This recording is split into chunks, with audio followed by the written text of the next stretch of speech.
महिलांचा आणि जनतेचा उत्स्फूर्तपणे असा प्रतिसाद येताना दिसत आहे. एकंदरीतपणे आज तुमचे आजोबा माळशेज तालुक्याचे जामते राजे जयसिंह मोहिते पाटील यांची सुद्धा सभा झाली.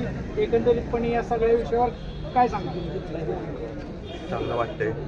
आणि माझी पहिल्या पण माझ्या इंटरव्ह्यूमध्ये सांगितले की माझी आज पहिली इलेक्शन आहे आणि त्या इलेक्शनमध्ये मला माझ्या डोक्यातलं विजन, माझ्या डोक्यात जे काही करायचं आहे आणि माननीय भैयासाहेब आहेत, अजून सर्व वरिष्ठ मंडळी आमचे जे आहेत त्यांच्याकडनं खूप शिकण्यासारखं काय त्यांच्याकडनं शिकत राहतो. छोट्यापणीपासून मी न कळत माझ्या कानावर गोष्टी पडत गेल्या, त्याचाही एक्सपिरियन्स मला आत्ता कामात येतोय. दादांसोबत कधी बाहेर जायचं म्हटलं आणि आज मी इथं आलो 5 नंबरमध्ये. दादांनी मला सांगितलेलं, मला तर पहिले दुसरीकडे उभं राहायचं होतं कुठेतरी, पण आता माननीय बाळदादांच्या भाषणातनं तुम्हाला असं काय बाळकडू मिळालेलं आहे की तुम्ही तुमच्या पुढील सामाजिक आणि राजकीय तुमच्या क्षेत्रात किंवा कामात त्याचा उपयोग येईल? जरा टाइम्स 9 आणि आमच्या सर्व अकलूज येथील जनतेला तुम्ही सांगा.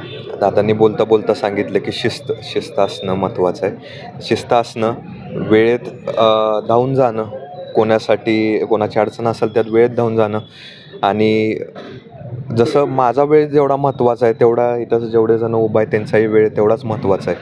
त्यामुळे त्याचं पालन करणं आणि अजून अशा खूप साऱ्या गोष्टी ज्या दादांकडनं शिकलो आहे आणि ते मी काही दिवसात कामातनं दाखवेलच तुम्हाला. प्रभाग क्रमांक 5 सहित अकलूजच्या सर्व 13 प्रभागात सुद्धा राष्ट्रवादी काँग्रेस शरदचंद्र पवार गटाच्या सर्व उमेदवारांना प्रतिसाद कसा आहे किंवा एकंदरीत वातावरण कसं आहे त्याविषयी काय सांगाल?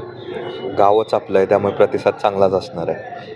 त्यामुळे 13च्या 13 जे आपले 27 आहेत, म्हणजे नगराध्यक्ष पकडून जेवढे 27 आपले उमेदवार आहेत ते चांगल्या मताने निवडून येतील हे माझा विश्वास नाही, माझी खात्री आहे. एकंदरीत आत्तापर्यंत बघता भारतीय जनता पार्टीने तुमच्यावर किंवा मोहिते पाटील परिवारावर नगराध्यक्षाचे उमेदवार लालासाहेब आडगळे यांच्या पत्नी रेश्मा आडगळे यांच्यावर आरोप करताना आपण बघितलेला आहे.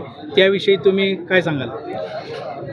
मी आधीच बोललो आहे भाषणात की मी एवढा मोठा नाही, माझे वरिष्ठ आहेत, सांगण्यावर बोलण्यावर ह्याच्यावरती आहेत आणि मी बोलणं योग्य नाही होणार ह्याच्यावरती. पण जर मला काय वाटलं की चुकीचं होतंय तर तिथं मी माझा नक्की आवाज दाखवेल. एक शेवटचा प्रश्न, प्रभाग क्रमांक 5 सहित तमाम अकलूजकरांना, अकलूजमध्ये राहणाऱ्या सर्व जनतेला तुम्ही काय आवाहन करता? अकलूज, मला फक्त एवढं सांगायचं, अकलूज हे नुसतं गाव नाही, आपलं कुटुंब आहे, हे आपलं घर आहे. तर या घरासाठी उभा राहून आपण सर्वजण उभा राहून त्याच्या विकासासाठी, जसं आपण सुसंस्कृतपणा आपण धरून ठेवलेला आहे तो पुढं अजून हीच पिढी नाही, इथून जेवढ्याही पिढ्या येतील तेवढ्या आपण पुढं घेत जाऊ. ते आपल्यामध्ये जी नाळ जुडलेली आहे ती तशीच भक्कम आणि जुडलेली राहू, एवढंच मी त्यांच्या सांगतो. आणि एवढं सांग. आता सध्याला मीडियामध्ये तुमचे एक सोशल मीडियावरती एक व्हिडिओ व्हायरल होते आणि तुम्ही त्या भाषणावेळी असं बोलवलं होतात की जास्त किडे झालेत, मुंग्या वळवळ करायला लागलेत असे वगैरे असं काहीतरी तुम्ही एक शब्द बोलला होता. त्याचं विरोधक वेगळं त्याचं भांडवल करायला लागले. काय बोलाल ते? कशाला अनुसरून तुम्ही आपण बोलला होता ते मी आत्ता बोलणार नाही, त्याचं माझं जास्ती आत्ता काय बोलायचं नाही आहे मला त्याच्यावरती. पण इथं जेवढे जण उभा आहेत का तेवढं सगळ्यांना माहिती आहे की काय बोललेलो आणि कशासाठी बोललेलो ते.